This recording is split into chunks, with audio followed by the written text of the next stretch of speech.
কি করা যাবে ঘরোয়া লিগে আমি কি সুপার লিগটা হঠাৎ করে লিস্টে টুর্নামেন্টের টি20 করে দিতে পারি? এটা কি ইচ্ছা মতো করা যায়? এইবারেরটা তো সম্ভব ছিল বলে আমার জানা নেই, কারণ এটা লিস্টেড টুর্নামেন্ট। লিস্টেড টুর্নামেন্ট তো আমি 50 ওভার ছাড়া করতে পারবো না। সো যেটা পারতাম হয়তো লিস্টেড টুর্নামেন্টেই বাদ দিয়ে দিতে পারতাম এবার। এটা হয়তো একটা অপশন ছিল, কিন্তু এরকম কখনো মাথায় আসেনি। নাম্বার 1। নাম্বার 2 হচ্ছে যে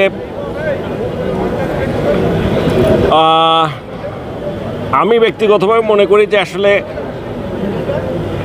এই মুহূর্তে আমরা এই যে জিম্বাবুয়ের সাথে সিরিজটা খেলছি, তার এটাও তো টি20, তার আগেই কিন্তু আমরা বিপিএল খেলেছি এবং একটা জমজমাট বিপিএল আমরা দেখেছি, প্রতিদ্বন্দ্বিতাপূর্ণ।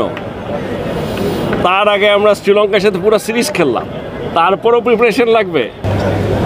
এর আগে আর এই সমস্ত নেগেটিভ কথাবার্তা কিছুই শুনতে ভালো লাগে না, এমনি মনটা খারাপ। লিগটা দেখে ভালো লেগেছে এবার, কিন্তু আমরা 2টো ম্যাচ কনভিনসিংলি জিতেছি এগেইনস্ট জিম্বাবুয়ে। এটা যেমন সত্যি, ব্যাটিংটা ভালো লাগেনি, ব্যাটিং দেখে খুবই ভয় লাগছে। সো এইটা তো মানে এইগুলো হলো এখনকার আলোচনার বিষয়। আমি মনে করি যে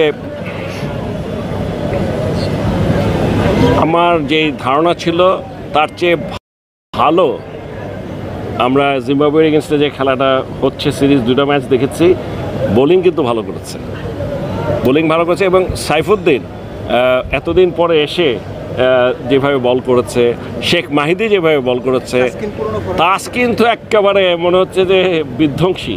জিম্বাবুয়ের সাথে এই সিরিজটা is not a preparation for the world cup. এইটা আমাদের এফটিপির খেলা, আর আমি কি এফটিপির খেলা ওদেরকে পয়েন্ট দিয়ে দিব? So this is number 1। এইটার সাথে এটা কোনো সম্পর্ক নাই। আর ইউএসএতে গিয়ে আমরা ইউএসএতে খেলতে চাচ্ছি ওদের কন্ডিশনের সাথে অ্যাডজাস্ট করার জন্য, ঠিক আছে? উইকেট কন্ডিশন, আবহাওয়া সব কিছুতে অ্যাডজাস্ট হওয়ার জন্য।